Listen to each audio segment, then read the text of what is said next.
Before we begin, let me ask you guys a question. What kind of architecture is this? If you guess Chinese or Japanese, no. It's Vietnamese. Except you can't tell because everything is red. Hi there!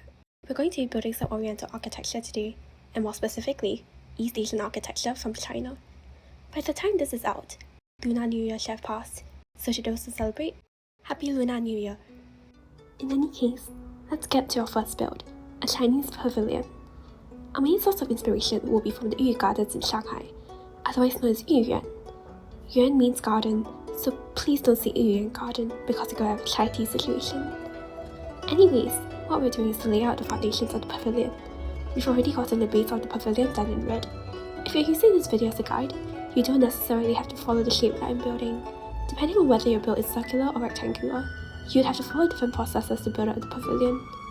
The reason why I'm going for such an odd shape is because it will be easier for me to showcase the different techniques for each shape. Otherwise, I have to build one circular pavilion and one rectangular pavilion, which can be a bit of a hassle. Now we're moving on to make a pool of sorts for a pavilion. If you're building this on survival, it'll be easier for you to find an already existing lake and build the pavilion on top of said lake, rather than trying to make the whole water body from scratch. That being said, I'm being creative, so that's why I'm building this. Once we're done, we can move on to what I like to call water texturing. Truth be told, I don't recommend that you do this. All it does is to make the water look marginally better. I've explained this in another video of mine, but essentially, it serves to make highlights and shadows in the water that we're going to add later on. Its only other benefit is to help me to plan out where to build other things like bridges and lily pads later on. It's tedious and it's not particularly important, but I like doing things for the aesthetic nonetheless. One of the last things that we need to do for the base is to add the water itself. If it were up to me, I'd have built this in the mangrove swamp solely for the colour of the water. It's a nice shade of turquoise in mangrove swamps, which would have complemented the red of the pavilion quite well. Then it's on to the details like the lily pads, which are made of blocks of bamboo, melon blocks, lime concrete and cyan concrete. I find regular lily pads to be a bit too dark, so I'd rather use brighter blocks to heighten the contrast between the water and the lily pads. And you're done with the base. With that, we can move on to the actual pavilion. The first thing that we're going to do is to build the support pillars in the water, and we're going to use pisserine, clay and white concrete to do that. The position of our base pillars is actually going to affect the placement of the red pillars we're going to add later on, so if you're trying to build this by yourself, remember to be mindful about where the pillars are in the reference picture. If you're building a circular pavilion, you can first find the longer sides of your circle before placing the pillars at the two ends of said side. You'll have an easier job if you're building a rectangular pavilion. Just place the pillars at regular intervals along the sides of the rectangle, and use the reference picture as a guide to figure out how long each interval ought to be.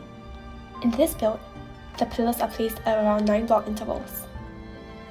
Once that's done, place inverted diorite stairs along the perimeter of the pavilion like so to form this part of the support structure.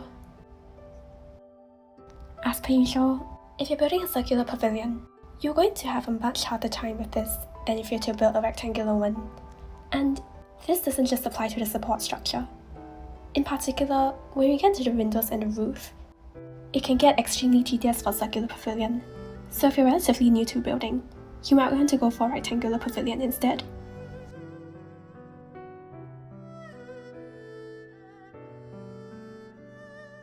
Anyways, after you finish with the stairs, you can add one layer of white wool on top of the diorite stairs. It doesn't necessarily have to be wool, so long as it's white. If it's easier for you to get, you could use white concrete instead.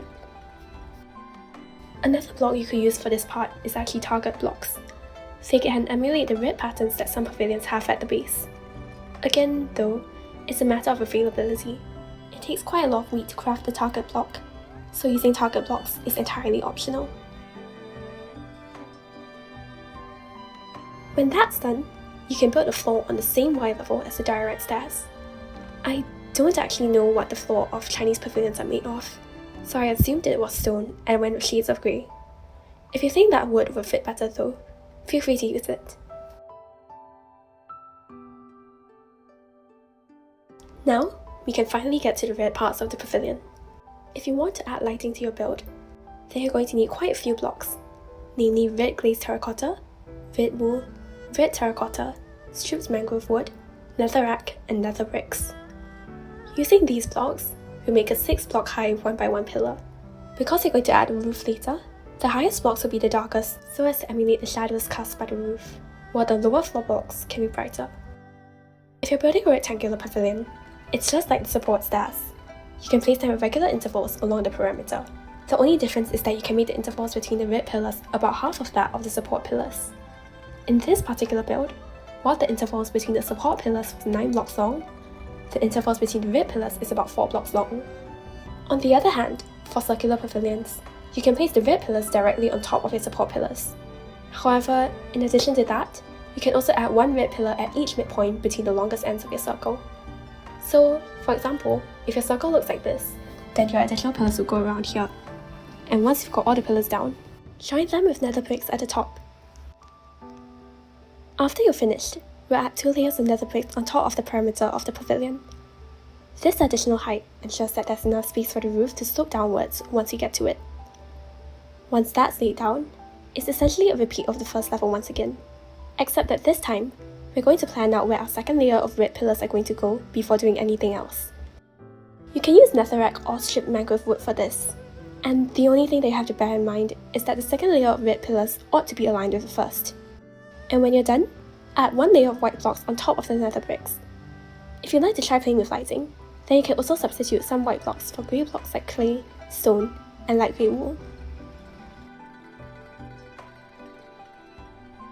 With that, it's time to add our second layer of pillars. These pillars will only be 4 blocks tall rather than 6, and this is to allow sufficient space for the roof.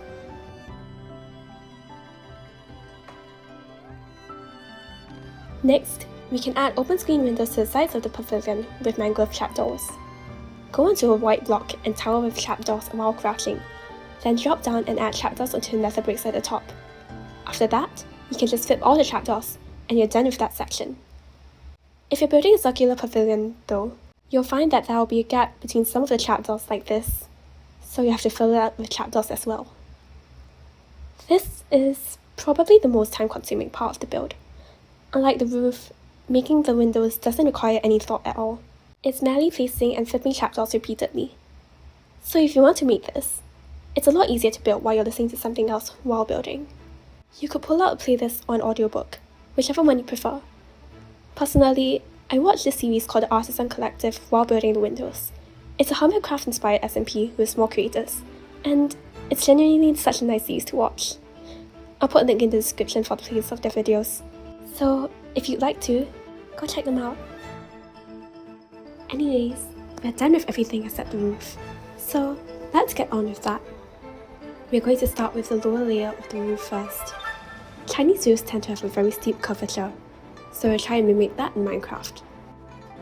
The block palette that we're going to use mostly consists of grey, so you're going to want to pull out some deep slate, tuff, andesite, and so on. It'll be easier if you use blocks with a stair and a slab variant, because a lot of the build is going to involve slabs and stairs. If you're building a rectangular pavilion, you don't actually have to do the lower layer of the roof, you can just leave it blank. However, if you're going for a circular pavilion, here's an approximate configuration of how to build the lower roof layer. First, locate the longest end of your circle. It'll look something like this, but it might be bigger or smaller depending on how you build your circle. Next, add stairs in this formation, with the lower layer of stairs being 1 block wider than the upper layer of stairs on both sides. After that, add slabs and blocks on the sides of the roof like this. This will create the vertices of the curved roof in a sense. And lastly, on the ultimate slab, add a single wall block to emulate the pointy tip of the roof. And you're done with that side. I know that wasn't a great explanation, but it's not really easy to explain this. If you need to, just pause the video at any time to just look at the roof. I'd also recommend making a practice roof in Creative to understand how the curvature works before trying it on Survival, especially when you get to the upper roof.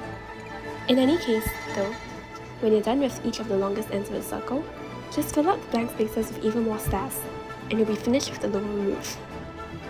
Now it's time for the upper roof, and if the lower roof wasn't convoluted enough, the upper roof is far worse. I've got no idea how to explain this, but I'll try. When you make a curve, some parts are going to be steeper than others, and some are going to be more shallow. Take this curve for example. As you can see, it progressively gets longer whenever you get to the ends, and it gets shorter when it goes to the middle. It's not like a regular diagonal line, where the length remains constant throughout. So, using that concept, we're going to make the start of our roof a little longer towards the edges by using slabs and stairs. While when we get to the middle, we'll start to use blocks to make the length of the roof shorter. And when we get to the steepest part of the roof, we can slowly make each block taller and taller until we get to the midpoint of the circle. When you do, you can stop there and continue on to make another side. And from there on out, it's mostly repetition. You can incorporate gradients into the curvature to emulate the sunlight that would be cast on the roof if you'd like. So there's not really much to say about the roof. Other than that, it will take you much longer to do than if you were to build a rectangular roof, mostly because you'll be building the roof from 8 sides rather than 4.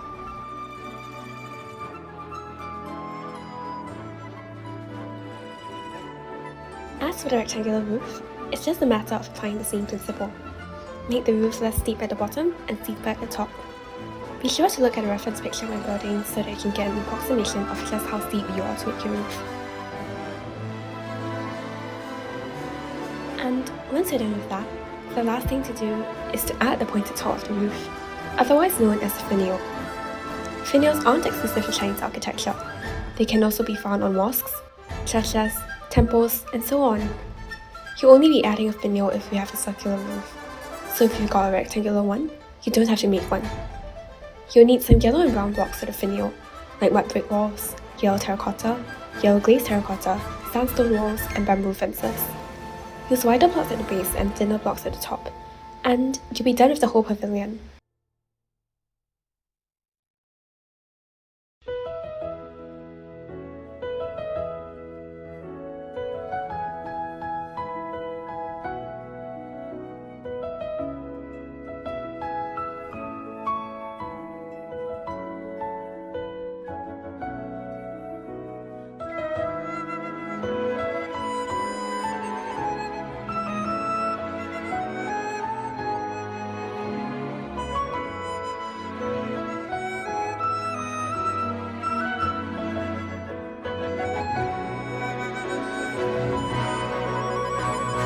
I just spent about an hour trying to download Irons because somehow I kept messing up the JAR file. But anyways, here's how it looks like.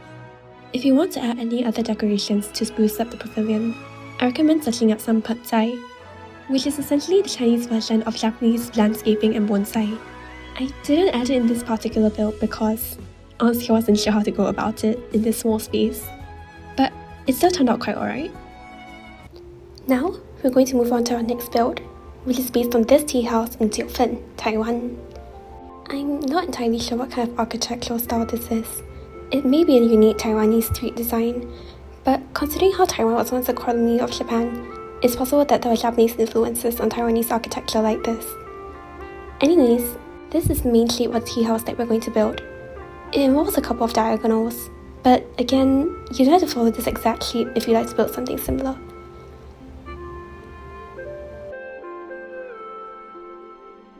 We'll be elevating our tea house by about 6 blocks to make it more similar to one in Jiufen, so we can use the gradient of grey blocks to build the supporting structure. Again, this is optional, you don't necessarily have to build it, but if you do decide to, then you also have to build some platforms and stairs leading up to the tea house. I use slabs to make the stairs, but if you prefer, you can use actual stair blocks instead.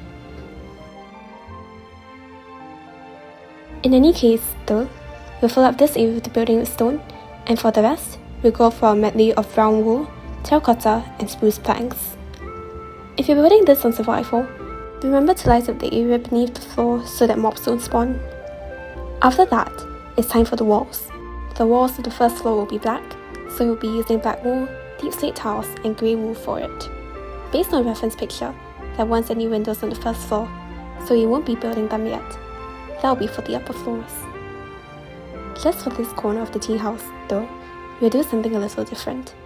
We'll use clay and stone to make 2 white pillars at the sides, before filling it up with the usual black blocks. It creates a nice little wall that we can decorate later on. If you'd like to add a bit of colour to the walls, You can replace some of the black blocks with red like this to mimic the red strips of paper that some Chinese households hang out for Lunar New Year. These are called chunlian, or spring couplets, and being couplets, they typically come in symmetrical pairs, but I only remembered that after I finished building this. In any case, though, once you're done with the walls, it's time for the first layer of the roof. Just add one layer of deep slate tile stairs around the walls, before adding more stairs at 1 block intervals on top of the walls. If you'd like, you can substitute the deep slate tile for black stone. The effect is about the same regardless of which one you use.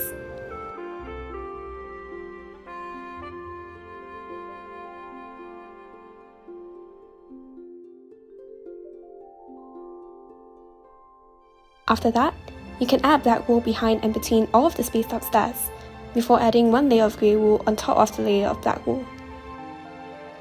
On the same Y level as the black wool, you can build the floor of the second level. The block palette is still the same: brown wool, terracotta, and spruce planks. I recommend using planks rather than slabs for the upper floors, because the floor will double as the ceiling of the lower floor, and if you use slabs rather than blocks, your ceiling might look a little uneven. After that, use grey blocks to build 3 block high pillars at regular intervals.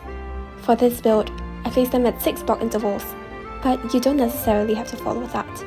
However, what you would need to take note of is that the pillars ought to be placed at even number intervals, like 2, 4, 6, or 8 blocks. All of the corners of the walls also ought to have a pillar, otherwise, it may look a little odd when we add the windows later on. Apart from that, since we won't be adding windows to the wall at the back, we can just block it off with grey blocks and leave no spaces in between. Now it's time for the windows. Grab a few oak trapdoors and orient them such that when they are flipped, they open up to the left and the right.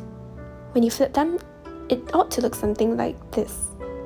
It's only a matter of repetition to get it all done, and it's not nearly as tedious as making the windows of the pavilion, so it shouldn't take too long to do. After that, we'll be adding dark oak fence posts at 2 block intervals along the roof. This forms the string from which we'll hang some lanterns later on. Then, scatter some leaves along the roof to spruce it up a little. You can vary the types of leaves that you use, depending on where you place them.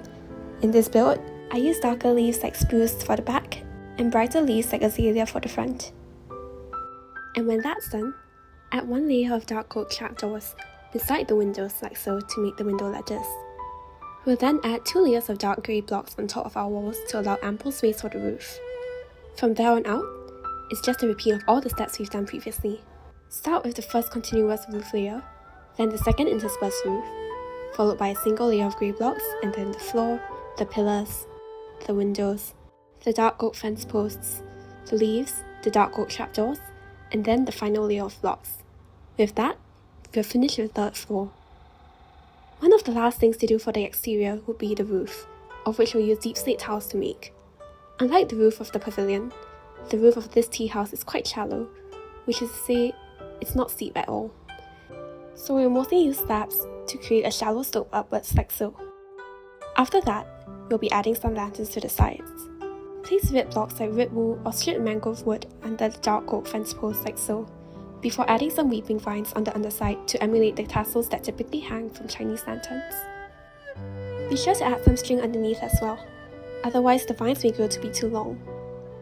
This lantern design took very heavy inspiration from Maziel's jellyfish lantern design, and again, there'll be a link in the description if you'd like to check his channel out. Now, we'll just add a couple of additional decorations at the base of the tea house, before adding some fence posts and greenery to spruce up the sides.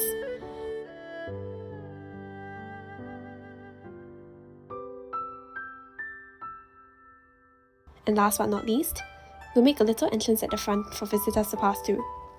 With that, we're done with the exterior. Now it's time to move on to the interior. And just to preface this, I am not experienced with interiors at all. But that doesn't mean that I'm just going to leave this completely blank. So, here goes. We'll start off by adding some lighting with ochre frog lights, since the entire interior building is completely dark. I went for a very rudimentary lantern design because of the space constraint. It involves 1 spruce fence post at the top, 1 frog light on the said fence post, and 4 oak trapdoors around the sides of the frog light. You don't have to follow this particular design, though. I'm sure you can find better options for lighting online. After that, we'll be adding some stairs so that we can actually traverse between the different floors of our tea house. If you like, you can also add some railings to make sure that your stairs aren't a complete safety hazard. Despite having added some lighting, the interior of our tea house still looks a little dark, and that's partially because our walls are dark grey, which sort of exacerbates the ambient darkness of the interior. So, we'll change that by adding some brighter walls made of oak planks, jungle planks, birch planks, and smooth sandstone. Originally, I wanted to go for walls that were more white than yellow, since the walls of the actual tea house are white. But the yellow walls created a warmer and more cozy atmosphere that I found to be more fitting. Besides, it looks better from the outside as well. The next thing to do would be to add some little decorations and details. And truth be told, I didn't look at any reference pictures when doing this. I completely winged it, which sort of made decorating easier and harder at the same time. Speaking as both a builder and an artist, having a reference picture tends to produce better results than completely winging it. But whether you find it more enjoyable to use a reference can vary from person to person. Some people like the certainty and structure that comes from using references, but personally, I find that reference pictures can sometimes hinder my creativity, which makes building less fun as a whole. Again, though, this depends on your own preferences, so find out what you prefer, and just roll with it. If you do want to find some good reference pictures for traditional Chinese interiors, though, I recommend looking for interiors from Genshin Impact, specifically those in the Liyue region. It's a game that I stopped playing for quite a variety of reasons, but the environmental design and music never fails to disappoint, regardless of the game's other flaws. From what I remember of the interiors from Genshin, they typically feature lacquer made from dark hardwoods, which is why I mainly use dark oak to make the furnishings. You can also add some pots and plants to liven up the place a little. Honestly, this wasn't a build I was very sure about, especially when it came to the interior, but I think it turned out alright.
We're done. Honestly, I'm quite happy with this. It probably looked better among other similar buildings, rather than just standing on its own. But even then, I still think it looks nice. I did want to try getting a picture of it in the rain, because Jiufen and Taiwan as a whole is pretty rainy. But I didn't really like how it looked, so yeah. I do wish that I had exercised a bit more creative liberty with this though. Save for the interior, the entire build is essentially just a one-to-one copy of the Ame tea house. And while the original tea house definitely looks nice, I could have modified it to improve on it in Minecraft. And that's it for today. I was originally planning on adding a Japanese build in this tutorial, but then I realised that the Japanese don't actually celebrate Lunar New Year, and I sort of wanted it to be a Lunar New Year special. In any case, though, I do hope that you enjoyed this video. As always, feel free to leave any video suggestions in the comments below, and I'll see you all in the next one. Bye!